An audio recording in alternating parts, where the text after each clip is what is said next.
नमस्कार साथियों, मैं सीमा गुप्ता आज आप सभी के बीच समीक्षा अधिकारी सहायक समीक्षा अधिकारी मुख्य परीक्षा के तृतीय प्रश्न पत्र के संबंध में महत्वपूर्ण क्लासेस को लेकर आई हूं। और आज आप सभी को इस क्लासेस के माध्यम से समीक्षा अधिकारी सहायक समीक्षा अधिकारी मुख्य परीक्षा के तृतीय प्रश्न पत्र के सिलेबस के संबंध में जानकारी दूंगी और बताऊंगी कि किस प्रकार से आप समीक्षा अधिकारी परीक्षा में अधिकतम अंक निबंध में सिलेबस की महत्वपूर्ण जानकारी के क्रम में प्राप्त कर सकते हैं। तो साथियों, सबसे पहले ही आप ध्यान रखें कि समीक्षा अधिकारी सहायक समीक्षा अधिकारी मुख्य परीक्षा में आपको 3 निबंध लिखने होते हैं।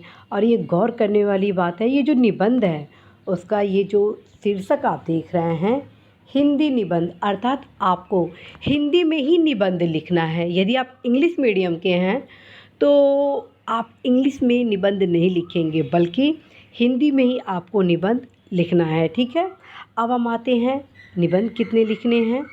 साथियों, यहाँ स्पष्ट रूप से लिखा है कि इस प्रश्न पत्र के अंतर्गत 3 प्रश्न होंगे। जी हाँ, इस प्रश्न पत्र के अंतर्गत 3 प्रश्न होंगे।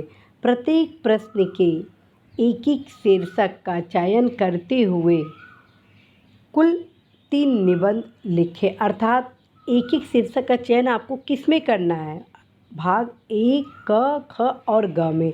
अर्थात भाग क ये है, भाग ख ये है और भाग ग ये है। आप में से बहुत सारे ऐसे युवा हैं जिनका यह कहना है कि मैम, क्या ये जो 9 निबंध दिया गया है क्या इसी को हम तैयार कर लें। तो साथियों, आइए जानते हैं इसके बारे में क्या रणनीति होनी चाहिए। आप यहाँ देख रहे हैं भाग क में, अर्थात भाग 1 में 3 टॉपिक दिया गया है, साहित्य और संस्कृति, सामाजिक क्षेत्र, राजनीतिक क्षेत्र। ठीक है, तो ऐसा नहीं है कि निबंध आपको बस ये हो जाए राजनीतिक क्षेत्र ऐसे एज इट इज़ फॉर्म में पूछ दिया जाए और अब आप इसको लिख देंगे। क्यों? क्योंकि जैसे मान लीजिए साहित्य और संस्कृति से संबंध में ऐसे भी निबंध पूछा जा सकता है कि कबीर की विचारधारा किस प्रकार से आज वर्तमान वैश्विक परिवेश में प्रासंगिक है या सामाजिक विकास में उनकी विचारधारा अत्यंत उपयोगी है। या क्वेश्चन ये भी बन सकता है कि आपका तुलसीदास के विचार किस प्रकार से आज समाज के लिए उपयोगी है, या किसी भी साहित्यकार से संबंधित कोई विचारधारा, उनके जीवन गाथा, उनकी उपलब्धि, उनकी रचनाओं से संबंधित कोई प्रश्न पूछ दिया जाए। या ये भी बन सकता है साहित्य और संस्कृति किस प्रकार से आज समाज के नए विकास के आयाम को प्रशस्त कर रहे हैं। क्वेश्चन ये भी बन सकता है साहित्य समाज का दर्पण है। क्वेश्चन ये भी बन सकता है भारत की समृद्ध संस्कृति। क्वेश्चन ये भी बन सकता है भारत की आज समृद्ध संस्कृति वैश्विक चुनौतियों को दूर करने में महत्वपूर्ण आयाम प्रदान करती है। क्वेश्चन ये भी बन सकता है कि साहित्य किस प्रकार से एक युवा के विकास के लिए बेहद उपयोगी है। क्वेश्चन ये भी बन सकता है कि राष्ट्रीय स्वतंत्रता आंदोलन में साहित्यकारों की क्या भूमिका रही। अर्थात मेरी कहने का तात्पर्य है कि साहित्य और संस्कृति से रिलेटेड ही किसी भी प्रकार का प्रश्न पूछा जा सकता है। इसी प्रकार से साथियों, सामाजिक क्षेत्र में राष्ट्र निर्माण से संबंधित, सामाजिक क्षेत्र से संबंधित, जैसे गरीबी, बेरोजगारी, भुखमरी, आश्रय अभाव, शिक्षा आदि से संबंधित कई प्रश्न पूछे जा सकते हैं। इसी प्रकार से साथियों, राजनीतिक क्षेत्र में आपका राजनीतिक दल, दबाव समूह किस प्रकार से सामाजिक राजनीतिक संरचना के लिए उपयोगी हैं। क्वेश्चन ये बन सकता है न्यायपालिका की बदलती न्यायिक सक्रियता। क्वेश्चन ये बन सकता है न्यायपालिका का पुनरावलोकन का अधिकार किस प्रकार से आज समाज में सामाजिक समावेशन के विकास के लिए उपयोगी है। क्वेश्चन ये भी बन सकता है कि चुनाव आयोग के समक्ष उपलब्धियां और चुनौतियां। क्वेश्चन ये भी बन सकता है कि पंचायती राज किस प्रकार से आज ग्रास रूट लेवल पर लोकतंत्र के प्रचार प्रसार के साथ लोकतांत्रिक मूल्यों का प्रसार कर दिया। अर्थात मेरी कहने का तात्पर्य, बस आपको यहाँ पर शीर्षक दे दिया गया है, टॉपिक दे दिया गया है, लेकिन मिलते जुलते क्वेश्चन ही आपसे पूछे जाएंगे। एजिटिव फॉर्म में इस प्रकार के प्रश्न नहीं होंगे। इसी प्रकार से साथियों, विज्ञान, पर्यावरण, प्रौद्योगिकी से रिलेटेड जो ज्वलंत मुद्दे होंगे, जो महत्वपूर्ण परंपरागत टॉपिक होंगे, क्वेश्चन होंगे, वो निबंध के रूप में पूछे जाते हैं। आर्थिक क्षेत्र में भी जैसे मान लीजिए आ जाए कि आर्थिक सुधार किस प्रकार से वैश्विक शांति के लिए, वैश्विक विकास के लिए, सामाजिक समृद्धि के लिए आवश्यक है। क्वेश्चन ये भी बन सकता है कि किस प्रकार से आर्थिक उपलब्धियां समाज के लिए उपयोगी हैं। किसी भी देश के निर्माण के लिए आर्थिक क्षेत्र कितना उपयोगी और क्या चुनौतियां हैं, इस प्रकार से क्वेश्चन बनाए जा सकते हैं। ऐसे कृषि एवं व्यापार से रिलेटेड भी कई क्वेश्चन बनते हैं, जैसे कि भारत एक कृषि प्रधान देश है, और फिर उसमें ब्रैकेट में दे देगा चुनौतियाँ, उपलब्धियाँ और समाधान, और आपको फिर इसको अपने शब्दों में एक निबंध के रूप में, अपने व्यक्तित्व परिमार्जन, अपने अभिव्यक्ति के रूप में आपको निबंध के रूप में लिखना होगा। इसी क्रम में साथियों, जो तीसरा भाग है उसमें राष्ट्रीय अंतर्राष्ट्रीय घटनाक्रम अर्थात करंट अफेयर से रिलेटेड अथवा भारत की विदेश नीति से रिलेटेड कोई भी क्वेश्चन इसमें पूछा जाता है। इसी प्रकार से साथियों, प्राकृतिक आपदा में आपका भूस्खलन, चक्रवात, भूकंप, बाढ़, सूखा इत्यादि से संबंधित कई क्वेश्चन से रिलेटेड या सामूहिक प्राकृतिक आपदा से संबंधित टॉपिक को आपके बीच रख दिया जाएगा। अब हम आते हैं तीसरे के टॉपिक के ग में, राष्ट्रीय विकास योजना, जो हाल फिलहाल में जो महत्वपूर्ण योजनाएं चलाई जाती है उससे रिलेटेड निबंध इस भाग में पूछे जाते हैं। साथियों, आप सभी को अवगत कराना है कि हर भाग से आपको एक निबंध का चयन करना है, अर्थात हर भाग से एक एक निबंध को लिखना है, ठीक है। और ये ध्यान रखें, निबंध लिखना राइटिंग स्किल है, ठीक है, ध्यान रखें। निबंध क्यों आपसे पूछा गया, निबंध लिखने की क्यों अपेक्षा की गई, ये चीज़ बहुत ही गूढ़ता से आपको जानना होगा, समझना होगा, तब कहीं आप इस ऐसे राइटिंग में बेहतर अंक प्राप्त करेंगे। फ्रेंड्स, आप सभी को यह बताकर बेहद हर्ष की अनुभूति होती है कि निबंध से आपके व्यक्तित्व का परीक्षण हो जाता है। जैसा आपका व्यक्तित्व होता है, आप अवश्य ही कहीं न कहीं अपने व्यक्तित्व के अनुरूप अपने विचार को उस निबंध में लिख ही देते हैं। जी हाँ, ये पॉइंट नोट करने वाली बात है। आप कितना भी सोच रहे कि नहीं, मैं निबंध में बहुत ही आइडिया लिखूँगा, मैं ये लिखूँगा, मैं वो लिखूँगा, लेकिन ये ध्यान रखें, जो एग्ज़ामिनर है वो अवश्य ही आपके विचार से अवगत हो जाता है आपके एक या दो निबंध को पढ़ने के साथ, क्योंकि कहीं न कहीं आप कुछ ऐसे पॉइंट लिख देते हैं जो आपके विचार से अवगत होने के लिए आवश्यक होता है। और मात्र यही कारण है कि निबंध एग्ज़ाम में पूछे जाते हैं प्रशासनिक क्षेत्र में, ठीक है।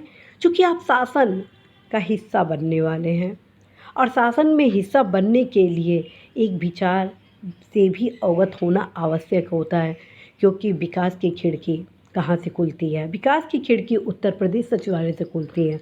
और यदि आप उत्तर प्रदेश सचिवालय में समीक्षा अधिकारी, सहायक समीक्षा अधिकारी बनना चाहते हैं तो उस प्रकार के व्यक्तित्व का होना अत्यंत आवश्यक है। साथियों, आप सभी को यह भी अवगत कराना है कि हमेशा पॉजिटिव अप्रोच लेकर ही चले। जी हाँ, निबंध लिखने के दौरान हमेशा अप्रोच कैसा हो, तो अप्रोच आपका पॉजिटिव होना चाहिए। यदि आपका अप्रोच पॉजिटिव होगा तो निश्चित रूप से आपके द्वारा किए गए कृत्य पॉजिटिव होंगे, और जब कृत्य पॉजिटिव होते हैं, अप्रोच पॉजिटिव होते हैं, तो 100% फ्रेंड्स रिज़ल्ट भी पॉजिटिव ही होता है। क्योंकि आप जब पॉजिटिव सोचते हैं, पॉजिटिव करने लगते हैं, तो परिणाम भी पॉजिटिव ही आने की पूरी संभावना होती है। तो साथियों, आप निबंध जब लिखिएगा तो प्रयास करिएगा कि आपका जो दृष्टिकोण हो वो पॉजिटिव ही हो, ठीक है। दूसरी चीज़ आप सभी को मैं बताना है कि हर एक निबंध का एक पार्ट होता है, आवश्यक तत्व होते हैं, कुछ महत्वपूर्ण विशेषताएं होती हैं।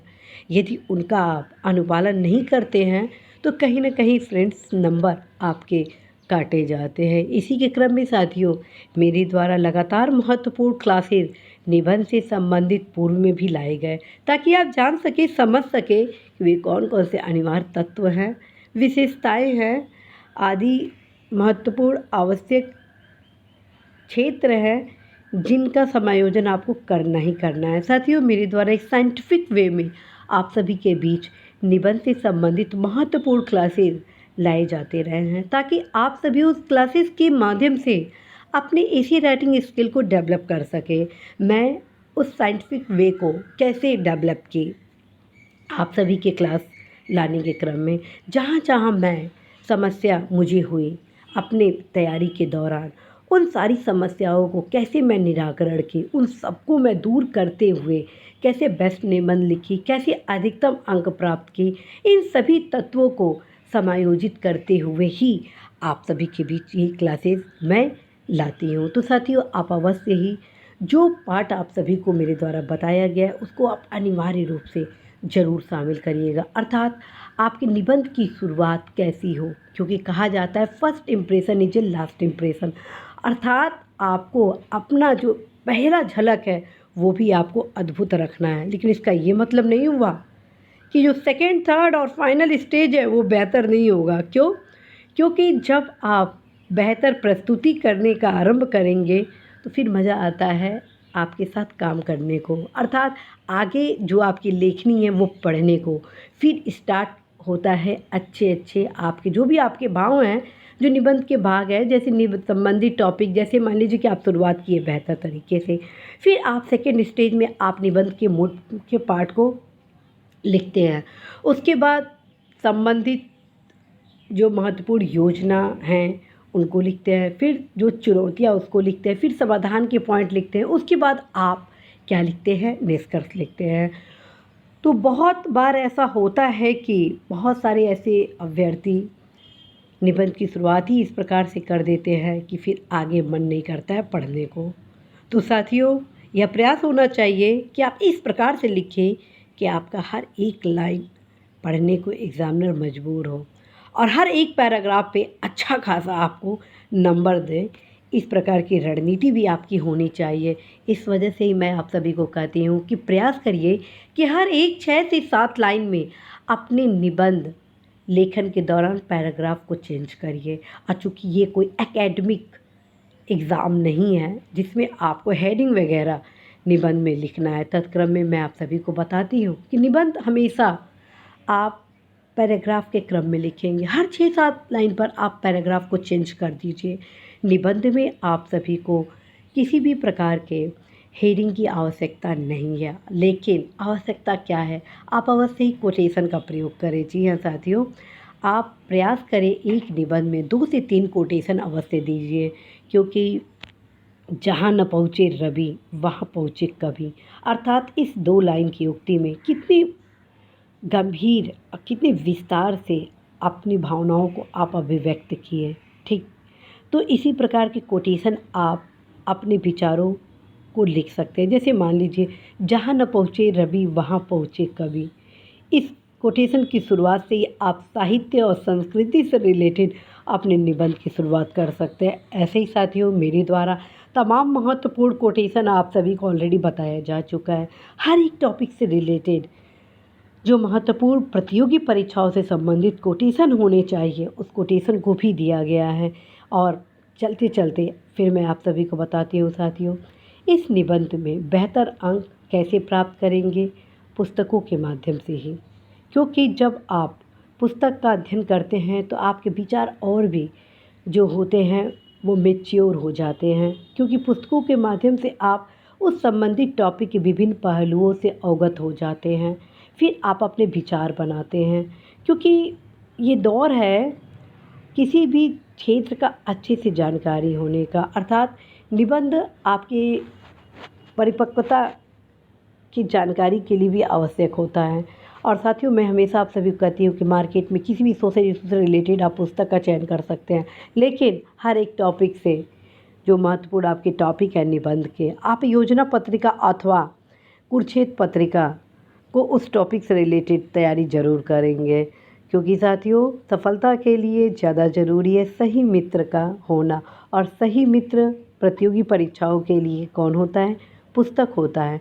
तो पुस्तक से मित्रता करिए, लक्ष्य को सफल बनाइए। अवश्य ही साथियों, आपका ड्रीम इम्प्लीमेंट होगा और आप अपने ड्रीम इम्प्लीमेंट के साथ आप अवश्य ही अपने समाज, राष्ट्र निर्माण में आप अवश्य ही अपनी सहभागिता देंगे। इसी आशा विश्वास के साथ साथियों, आप सभी को ढेरों शुभकामनाएं मैं देती हूँ कि आप अवश्य ही कर्मठता के साथ, ऊर्जा के साथ, पूरे विश्वास के साथ अपनी परीक्षा की तैयारी करें और अवश्य ही सप्ताह के किसी भी एक दिन निबंध 2 से 3 घंटा की तैयारी ज़रूर करें। और जब आपकी सारी प्रक्रिया कंप्लीट हो जाए तो आप अवश्य ही निबंध लिखने की प्रक्रिया आरंभ कर दें। हर सप्ताह एक निबंध ज़रूर लिखें। All the best.